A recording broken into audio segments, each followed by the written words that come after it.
தற்போதைய முக்கிய செய்தி.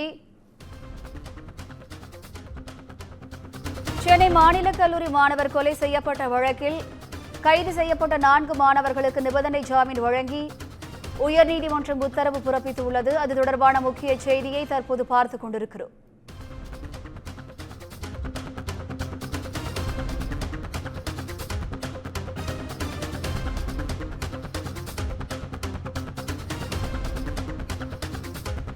சென்னை மாநில கல்லூரி மாணவர் சுந்தர் கொலை செய்யப்பட்ட வழக்கில் கைது செய்யப்பட்ட 4 மாணவர்களுக்கு நிபந்தனை ஜாமீன் வழங்கி சென்னை உயர்நீதிமன்றம் உத்தரவு பிறப்பித்துள்ளது. கூடுதல் விவரங்களை தலைமைச் செய்தியாளர் சிவா வழங்க கேட்கலாம். வணக்கம் சிவா, கூடுதல் விவரங்கள் என்ன?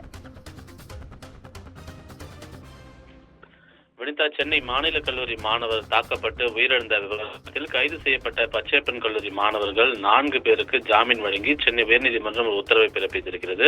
சென்னை மாநில கல்லூரியில் படித்த திருத்தணியைச் சேர்ந்த மாணவர் சுந்தர் கடந்த அக்டோபர் 4ஆம் தேதி சென்னை சென்ட்ரல் ரயில் நிலையத்தில் பச்சையப்பன் கல்லூரி மாணவர்களால் சரமாரியாக தாக்கப்பட்டு அவரை மீட்ட ரயில்வே போலீசார் ராஜீவ்காந்தி அரசு மருத்துவமனையில் அனுமதித்திருந்தனர். அங்கு நடந்த கடந்த அக்டோபர் 9ஆம் தேதி மாணவர் சுந்தர் மரணமடைந்ததை அடுத்து பச்சையப்பன் கல்லூரி மாணவர்கள் 7 பேர் கைது செய்யப்பட்டிருந்தனர்.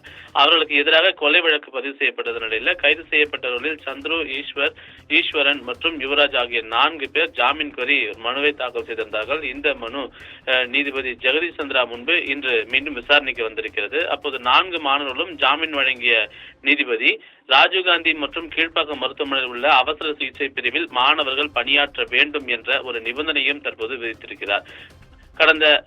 அதாவது காலை 10 மணி முதல் மதியம் 2 மணி வரை பணிபுரிய உத்தரவிட்ட நீதிபதி இது தொடர்பாக அறிக்கை அளிக்க வேண்டும் என்று மருத்துவ அலுவலருக்கும் ஒரு உத்தரவை பிறப்பித்திருக்கிறார். இதனை அடுத்து இந்த வழக்கினுடைய விசாரணையை டிசம்பர் 20ஆம் தேதிக்கு ஒத்திவைத்த நீதிபதி அன்றைய தினம் பச்சையப்பன் மற்றும் மாநில கல்லூரி முதல்வர்கள் நேரில் ஆஜராக வேண்டும் என்ற ஒரு உத்தரவையும் பிறப்பித்திருக்கின்றார். வினிதா, கூடுதல் விவரங்களுக்கு நன்றி சிவா.